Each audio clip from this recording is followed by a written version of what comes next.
welcome to this session of our course. So, we were in the last class we were looking into the solution of partial differential equation two-dimensional problem in cylindrical polar coordinate system. It was a transient one-dimensional problem, one dimension in time, another dimension in radial direction, where we had a theta symmetry. So, we looked into the in the formulation of the governing equation as well as the boundary condition. Then we are formulating the eigenvalue problem in the radial direction, and we have found out the eigenvalue problem in the radial direction. The corresponding constant can be 0 or it can be positive. If it is if the constant is 0 or positive, then we will be landing up into a trivial solution. Now, in this class we will be completing this problem, and then we will be moving forward to solve the three-dimensional problem in cylindrical polar coordinate system, which is quite common in various engineering applications. So, we will be looking into the case number 3, where this constant is a negative constant. So, this will be equal to minus lambda square. So, the governing equation of r varying part is nothing but d square r dr square plus dr plus lambda square r is equal to 0. Now, we substitute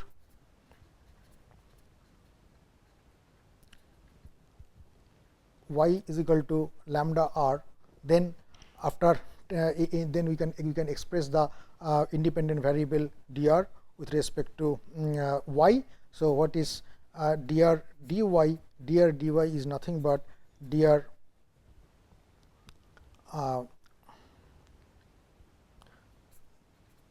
dy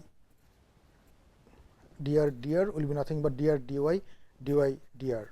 So, it will become dy dr is nothing but lambda. So, lambda dr dy. So, we will be having dr dy as dr as lambda dr dy. Similarly, one can have d square r dr square is one more differentiation with respect to dr. So, it becomes d dy of dr dr dy dr, and dr is already expressed in terms of y. So, d dy of lambda dr dy dr is lambda. So, it becomes lambda square d square r dy square. So, we get r. So, after substituting all this, we will be getting y square d square r dy square plus y dr dy plus y square r is equal to 0. So, this is nothing but 0th order Bessel equation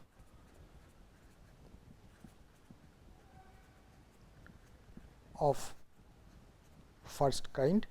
The solution, we have already looked into this problem earlier, and the solution of this equation is nothing but composing of 0th order Bessel function of j0 and y0. So, if you really look into the solution, r of y becomes c1 j0 y plus c2 y0 y. So, put it back to lambda r. So, r of r is nothing but c1 j0 lambda r plus c2 y0 lambda r, and at r is equal to 0, your r is finite, capital R is finite.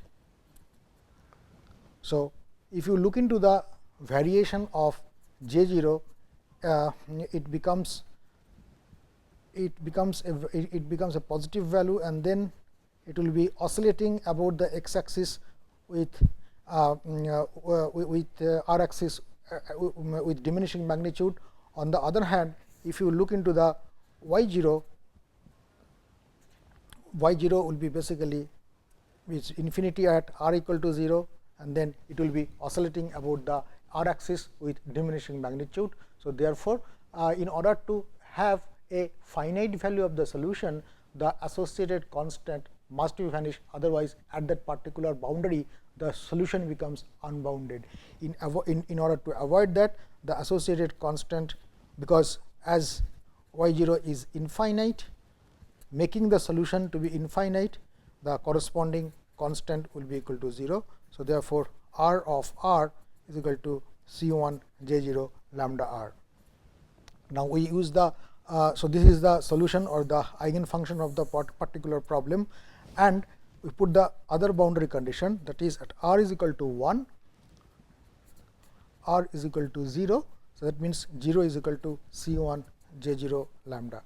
Now, in order to have a non-trivial solution to this particular problem, we must be having C1 not equal to 0. So, in order to have C1 not equal to 0 for a non-trivial solution,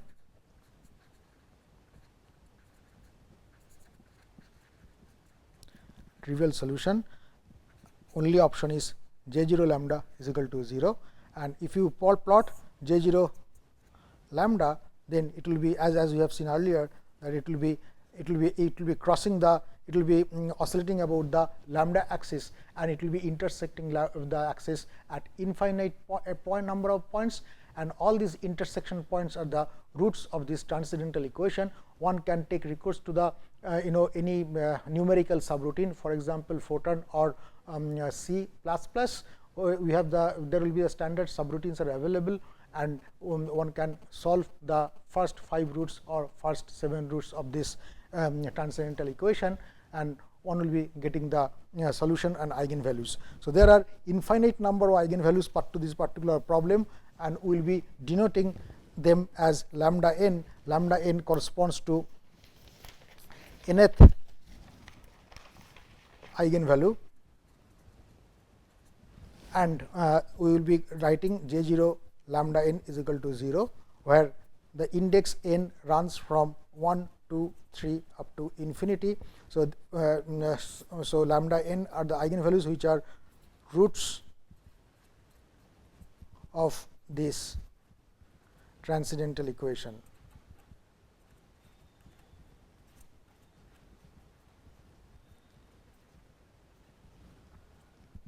And the corresponding eigen functions are Bessel function of 0th order Bessel function, J0 lambda n R are the eigen functions.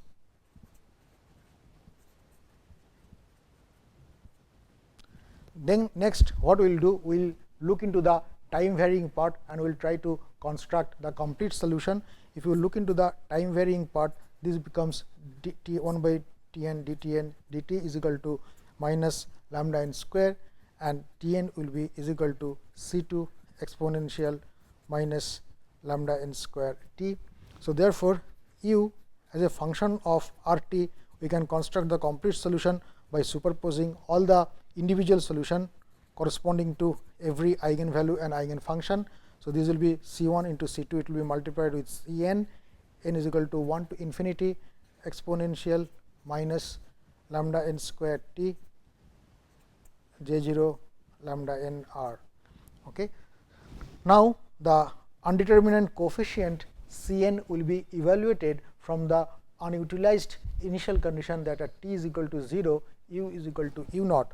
If you write that t is equal to 0, u is equal to u naught, you will be getting u naught is equal to summation of Cn J0 lambda n R. And we have already proved that the Bessel functions are orthogonal to 0th order Bessel function, or any order of Bessel function will be orthogonal to each other with respect to weight function R. That is already proved. Using the orthogonal property of the Bessel functions, we will be utilizing, we will be evaluating the constant Cn. So, Bessel functions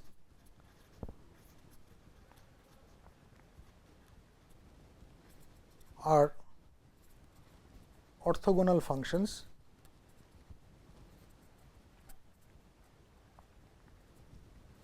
with respect to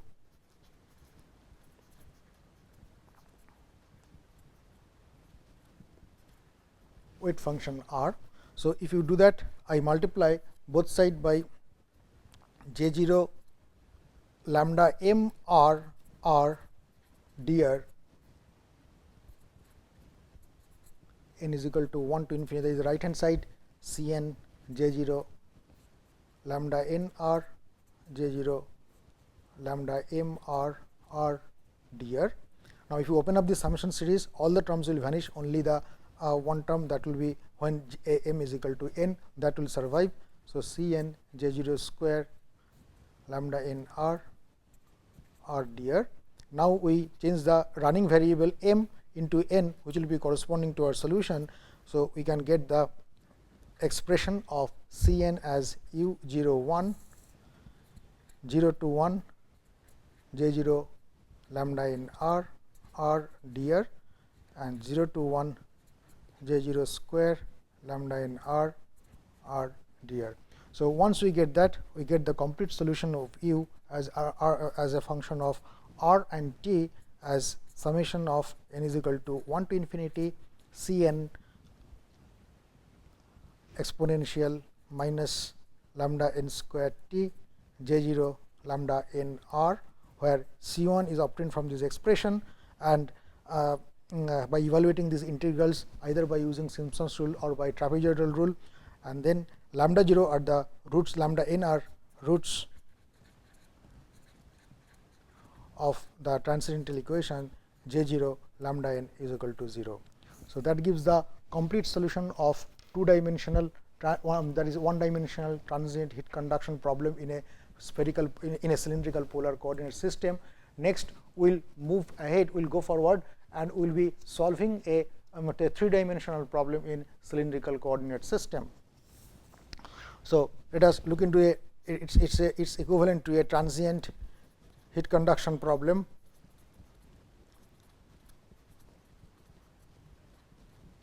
in two-dimensional cylindrical coordinate system.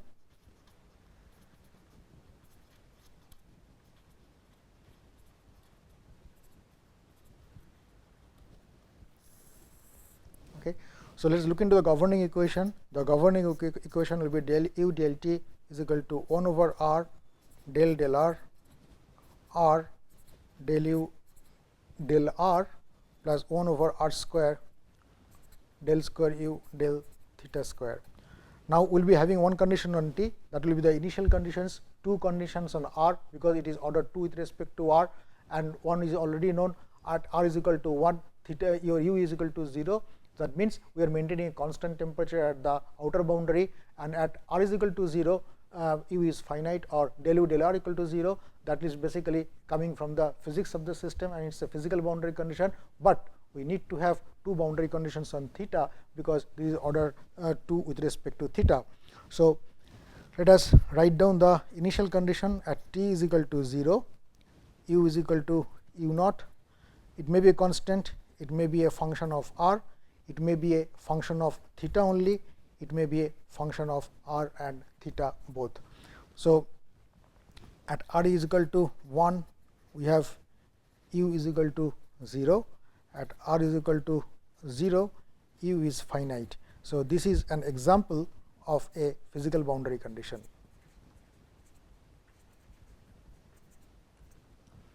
Now, let us define the boundary conditions on theta, and these are known as the periodic boundary conditions. They are known as the periodic boundary condition. Again, they will be coming from the physics of the problem. At theta is equal to pi, u at pi is equal to u at minus pi, and at theta is equal to pi, del u del theta evaluated at pi should be is equal to del u del theta evaluated at minus pi, and both of these conditions on theta are known as the physical boundary condition, because they are formulated from the physics of the problem. Then we will be going ahead with the separation of variable type of solution to attempt to solve this equation. So, next what we will do is that we will be looking into the solution of the transient two-dimensional heat conduction problem in the cylindrical coordinate system. The solution goes like this. We will be assuming that u is a function, it is a product of three function. One is function of r alone, another is theta hat, that will be the function of theta alone, and another will be t, capital T, that will be function of time alone.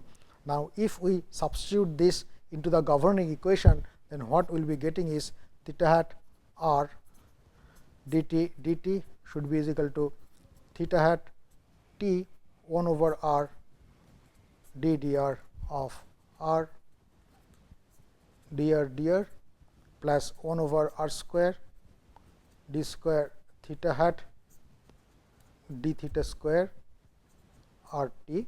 So, therefore, if we divide both sides by theta hat r t, we can separate out the variables and let us see what we get.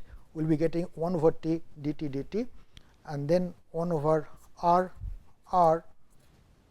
d dr of r dr plus 1 over r square theta hat d square theta hat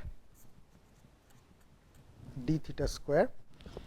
Next, we will be multiplying r square on both sides and try to prepare formulate a standard eigenvalue problem in the theta direction. Let us see what we get. We will be bringing r varying part on the left hand side and see what we get. So, what we will be getting is multiplied by r square 1 over t dt dt minus 1 over r d dr r dr is equal to 1 over theta hat d square theta hat d theta square. The left hand side is entirely a function of r and t, the right hand side is entirely a function of theta. They are equal, they will be equal to some constant. So, this will be function of r and t, this will be some function of theta alone, they will be equal to some constant, and this constant can be a positive constant, can be 0, can be positive, can be negative. Let us investigate this separately and let us try to formulate the eigenvalue problem in the theta direction. If you do that, then the case number 1 will be mu is equal to 0 when this constant is equal to 0. So, the governing equation becomes d square theta hat d theta square is equal to 0. So, this will be having a solution which is nothing but a linear equation c1 theta plus c2. So, at theta equal to 0, we have theta hat evaluated at pi is equal to theta hat evaluated at minus pi. So, theta hat at pi is nothing but c1 pi plus c2, and this will be minus c1 pi plus c2. So, c2 will be cancelling out. So, what we will be having is 2 c1 pi is equal to 0. Then 2 is not equal to 0, pi is also a constant not equal to 0. Therefore, the only option is c1 is equal to 0. So, the solution becomes solution. So, c1 is equal to 0. The solution becomes theta hat is equal to constant, theta equal to constant. Let us try to see the other boundary condition and see how what is the solution implies in terms of other boundary condition. The other boundary condition is at that del u d theta hat d theta at pi is equal to d theta hat d theta at minus pi. Since theta hat is a constant and it is a solution to this particular problem, therefore, its derivative with respect to theta is 0. So, that will be always satisfied by this boundary condition. So, therefore, theta hat is a constant is a solution. It is not a trivial solution, is a solution. That means, the constant mu is equal to 0 will not give rise to a trivial solution, it will be giving a solution, and the eigen function is nothing but a constant. So, mu is equal to 0 is an eigenvalue to this problem, and the corresponding eigen function is a constant, is a solution or eigen function with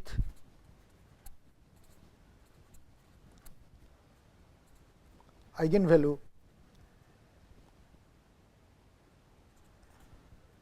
is 0.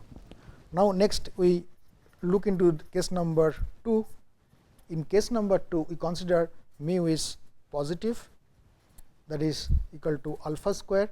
So, 1 over theta hat d square theta hat d theta square is equal to alpha square. So, d square theta hat d theta square minus alpha square theta hat will be equal to 0.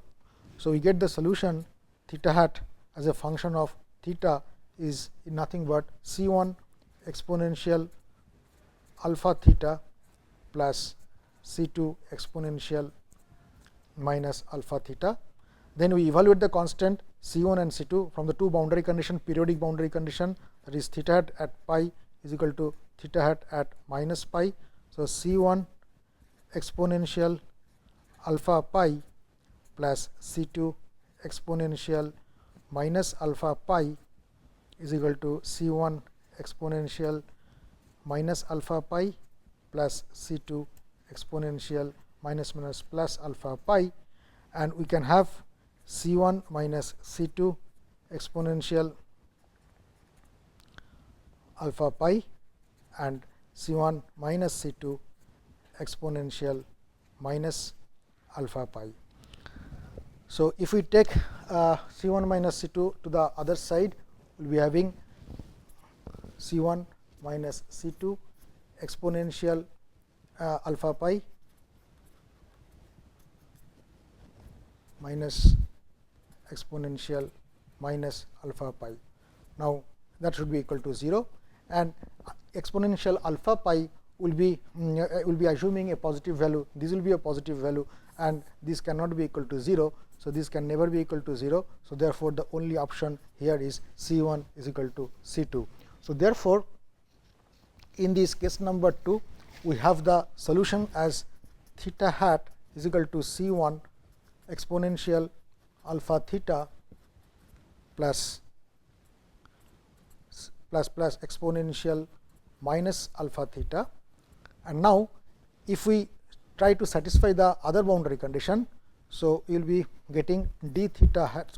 Before that, we have to evaluate d theta hat d theta is equal to C1 alpha e to the power alpha theta minus e to the power minus alpha theta. So, d theta, the other, what is the other boundary condition? The other boundary condition is d theta hat d theta at pi is equal to nothing but d theta hat d theta evaluated at minus pi. So, if you do that, you will be getting C1 alpha e to the power alpha pi minus e to the power minus alpha pi is equal to C1 alpha e to the power minus alpha pi minus e to the power minus plus alpha pi, and therefore, we can have 2 C1 alpha into e to the power alpha pi minus e to the power minus alpha pi. Again, this cannot be equal to 0 and alpha cannot be equal to 0. So, therefore, C1 has to be equal to 0, and since C1 is equal to C2, C2 has to be equal to 0. So, what is the solution? The solution is theta hat is equal to 0, and it is a trivial solution. So, therefore, mu is positive is equal to alpha square, that is ruled out and not possible, because that will be leading to a trivial solution, and we are really looking for non-trivial solution. So, this constant has to be a negative constant. So, let us consider the case number 3. So, if you look into the case number 3, mu is equal to minus alpha square. So, now we formulate the standard eigenvalue problem with negative constant. So, if you take it, bring it to the other side, d square theta hat d theta square plus alpha square theta hat will be is equal to 0. So, we know the solution. The solution will be constituted by the sine function, combination of sine function and cosine function. So, if you really do that, so you will be getting the solution theta hat as a function of theta is equal to C3 cosine alpha theta plus C4 sine alpha theta. Now, we put theta hat at pi is equal to theta hat at minus pi. So, if you do that, you will be getting C3 cosine alpha pi plus C4 sin alpha pi is equal to C3 cosine minus alpha pi plus C4 minus sin minus alpha pi. So, we know cos of minus x is equal to cos, sin of minus x is minus sin x. So, this will be C3 cosine alpha pi plus C4 sin alpha pi is equal to C3 cosine alpha pi minus C4 sin alpha pi. So, C3 cosine alpha pi will be cancelling from both sides. So, what is left is 2 C4 sin alpha pi is equal to 0. Now, in order to have a non-trivial solution, C4 must not be equal to 0. So, C4 must not be equal to 0. So, what is left is sin alpha pi is equal to 0, and what is the general solution of alpha pi? Alpha pi will be nothing but n pi, or alpha will be is equal to n.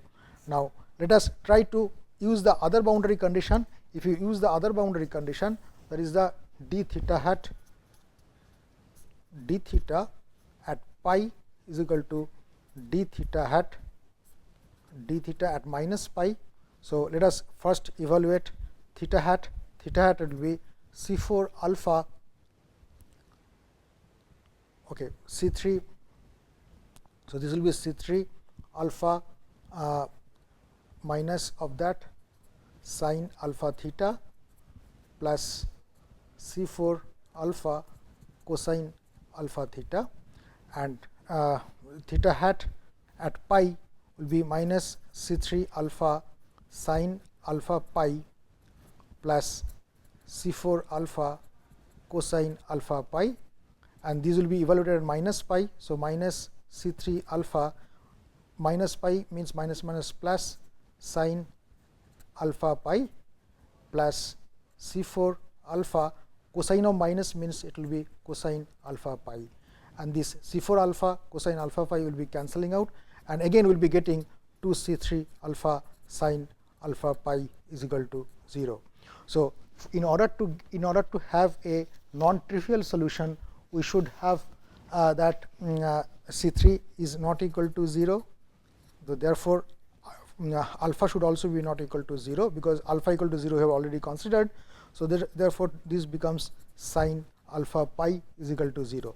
In both the cases, we have considered that whenever using both the boundary conditions, we will be landing up with the condition that sin alpha pi is equal to 0, and we have the general solution alpha pi is equal to n pi. So, where the index n runs from 1 to infinity. So, therefore, pi will be cancelled. So, alpha n is equal to will be equal to n. So, the eigenvalues of this particular problem is alpha n is equal to n, where n is equal to 1, 2, 3 up to infinity, and the corresponding eigen functions are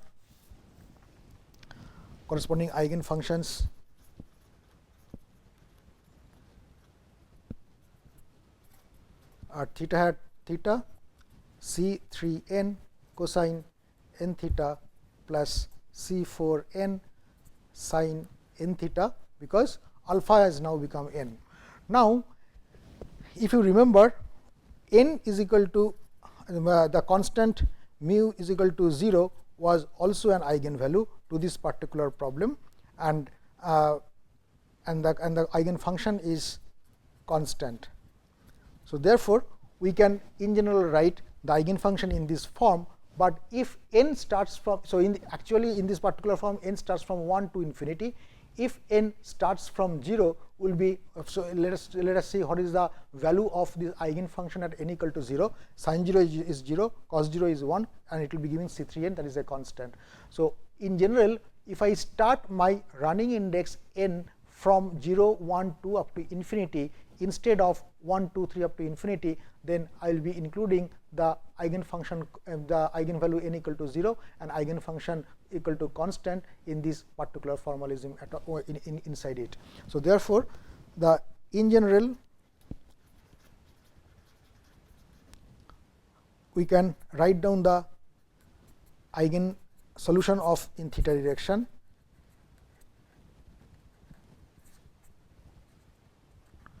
as eigenvalues are n, where n runs from 0, 1, 2, 3 up to infinity. So, n equal to 0 is an eigenvalue, 1 is an eigenvalue, 2 is an eigenvalue, 3 is an eigenvalue up to infinite terms. What are the corresponding eigenfunctions? The general form of the eigenfunctions are theta hat, which will be a function of theta, is nothing but C3n cosine n theta plus C4n sin n theta, where n runs from 0, 1, 2 up to infinity instead of 1, 2, 3 up to infinity. Now, let us write down the governing equation in the r direction part, that is only left behind. It will be nothing but r square 1 over t dt dt minus 1 over r d dr of r dr dr is equal to minus lambda square. So, the alpha square, so that will be n. So, it will be n square. So, we can separate out the variables dt dt is equal to 1 over r divided by dr r dr dr minus n square r square, and again that will be a negative constant. This is a function of time, this is a function of space. This will be equal to some constant, the negative constant. In order to if you have a positive constant or 0, then you will be getting a trivial solution. So, in order to have a non-trivial solution, we will be getting the negative value of this constant, that will giving us a non-trivial solution. So, I will stop here in this class. In the next class, I will be taking up this problem, and from this point onwards we will be completing this problem entirely. Thank you very much.